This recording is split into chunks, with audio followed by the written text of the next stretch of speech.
నమస్తే people, welcome to Anuradha channel. నేను మీ అనురాధని. ఈరోజు మన ఛానల్లో మసాలా వంకాయ కర్రీ ఎలా తయారు చేయాలో చూద్దాం. ఈ మసాలా కర్రీ ఎప్పుడు చేసినా సూపర్ పర్ఫెక్ట్గా టేస్టీగా ఎలా రావాలో మన ఛానల్లో చూద్దాం. ఈ మసాలా వంకాయ కర్రీ ఫుల్కా, చపాతీ, రైస్, రోటీ ఎందులో తిన్నా అదిరిపోతుందండి. అలాంటి టేస్టీ అయిన మసాలా వంకాయ కర్రీ ఎలా తయారు చేయాలో మన ఛానల్లో చూద్దాం పదండి. ఈ మసాలా వంకాయ కర్రీకి మనం ముందుగా మసాలా తయారు చేసుకుందాం. ఒక పాన్ తీసుకొని దాంట్లో 1.5 స్పూన్ ధనియాలు వేసుకోవాలి, 1 స్పూన్ జీలకర్ర, 1/2 స్పూన్ షాజీరా, 3 స్పూన్స్ పల్లీలు, ఒక 10 నుంచి 12 జీడిపప్పులు, 4 లవంగాలు, 2 యాలుక్కాయలు, 2 ఇంచుల దాల్చిన చెక్క, ఇవన్నీ వేసుకొని బాగా ఫ్రై చేసుకోవాలి. మంటని లో ఫ్లేమ్లో పెట్టుకొని ఒక 3 నిమిషాలు ఇవి బాగా ఫ్రై చేసుకోవాలి. ఇప్పుడు దీంట్లో ఒక 2 టేబుల్ స్పూన్స్ నువ్వులు వేసుకోవాలి. నువ్వులు వేసుకొని ఎక్కువసేపు ఫ్రై చేసుకోకూడదండి. ఇలా ఒక 2 నిమిషాలు ఫ్రై చేసుకుంటే చాలు, లేకపోతే అవి తొందరగా మాడిపోయే ఛాన్సెస్ ఉన్నాయి. ఇలా ఇవన్నీ బాగా ఫ్రై అయిన తర్వాత స్టవ్ ఆపేసుకొని వీటిని చల్లార్చుకోవాలి. చల్లగా అయిన తర్వాత ఒక మిక్సీ గిన్నెలోకి తీసుకోవాలి. ఇప్పుడు దాంట్లోకి ఒక 10 ఎండు కొబ్బరి ముక్కలు వేసుకోవాలి. ఇవన్నీ బాగా మెత్తగా అయ్యే వరకు మిక్సీ వేసుకోవాలి. చూసారు కదా, ఇలా బాగా మెత్తగా అయ్యేంత వరకు మిక్సీ చేసుకోవాలి. ఇప్పుడు దాంట్లోకి 6 వెల్లుల్లి, ఒక చిన్న అల్లం ముక్క, కొంచెం పుదీనా, కొంచెం కొత్తిమీర వేసుకొని ఇవన్నీ బాగా మెత్తగా అయ్యే వరకు మిక్సీ వేసుకోవాలి. ఇలా మిక్సీ వేసుకొని పక్కకు పెట్టుకోవాలి. టమాటో ప్యూరీ కోసం ఒక మిక్సీ గిన్నెలో 2 మీడియం సైజులో ఉన్న టమోటాలు ఇలా పెద్దగా కట్ చేసుకొని మిక్సీ వేసుకోవాలి.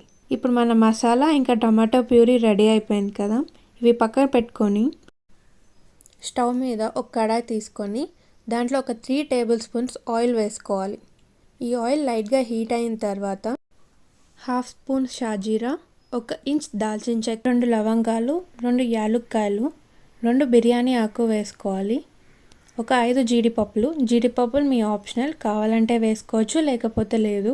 4 పచ్చిమిర్చి సగానికి కట్ చేసుకొని ఇలా చీల్చుకొని వేసుకోవాలి.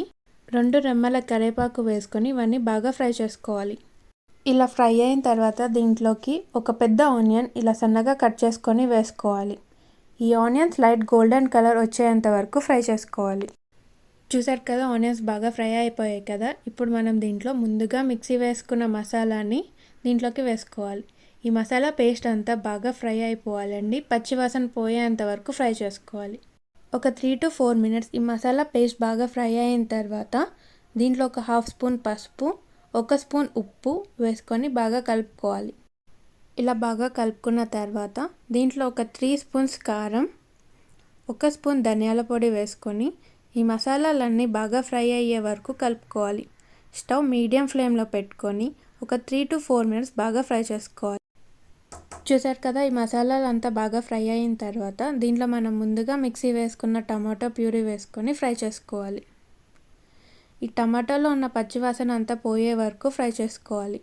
స్టవ్ మీడియం ఫ్లేమ్లో పెట్టుకొని ఒక 4 to 5 మినిట్స్ ఇలా బాగా ఫ్రై చేసుకోవాలి. ఇలా ఆయిల్ అంతా పైకి తేలేంత వరకు ఫ్రై చేసుకున్న తర్వాత ఇప్పుడు దీంట్లోకి మన వంకాయలని వేసుకోవాలి. వంకాయలు ఇలా 4 సైడ్స్ కట్ చేసుకొని వేసుకోవాలండి. చూసారు కదా, ఇలా 4 సైడ్స్ ఈక్వల్గా కట్ చేసుకొని వేసుకోవాలి. ఇలా వంకాయలన్నీ కట్ చేసుకొని వేసుకోవాలి. ఇలా వేసుకున్న తర్వాత ఒకసారి బాగా కలుపుకొని స్టవ్ లో టు మీడియం ఫ్లేమ్లో పెట్టుకొని ఈ వంకాయలు మెత్తపడేంత వరకు ఉడికించుకుందాం. ఇలా మూతను క్లోజ్ చేసుకొని ఉడికించుకోవడం వల్ల తొందరగా ఉడుకుతుంది. చూసారు కదా, వంకాయలు ఇలా ఒక 70% ఉడికిన తర్వాత దీంట్లో మనం చింతపండు రసం వేసుకుందాం. ఒక 1/2 కప్ చింతపండు రసం వేసుకొని బాగా కలుపుకోవాలి. ఈ వంకాయలు ఈ చింతపండు రసంలో ఒక 20% ఉడికిన తర్వాత దీంట్లో ఒక 2 కప్స్ వాటర్ వేసుకోవాలి. ఇలా వాటర్ వేసుకున్న తర్వాత దీంట్లో 1 స్పూన్ గరం మసాలా వేసుకోవాలి. ఇలా గరం మసాలా వేసుకున్న తర్వాత ఒకసారి కలుపుకోవాలి. ఇప్పుడు దీన్ని స్టవ్ మీడియం ఫ్లేమ్లో పెట్టుకొని ఒక 5 నిమిషాలు ఉడికించుకుందాం. ఇలా మూతను పెట్టుకొని ఉడికించుకోవాలి. 5 నిమిషాల తర్వాత చూసారు కదా, మన వంకాయ కర్రీ రెడీ అయిపోయింది. ఇప్పుడు చివరిగా దీంట్లో కసూరి మేతి వేసుకోవాలి. కసూరి మేతి మీ ఆప్షనల్ అండి, మీకు కావాలంటే వేసుకోవచ్చు లేకపోతే లేదు.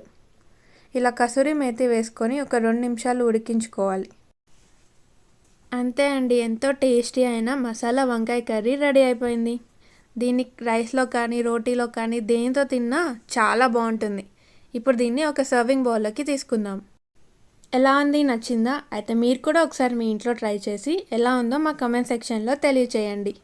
ఈ వీడియో కానీ మీకు నచ్చినట్టయితే లైక్ చేయండి, షేర్ చేయండి, సబ్స్క్రైబ్ చేయండి. కింద నా బెల్లని గట్టిగా కొట్టేయండి.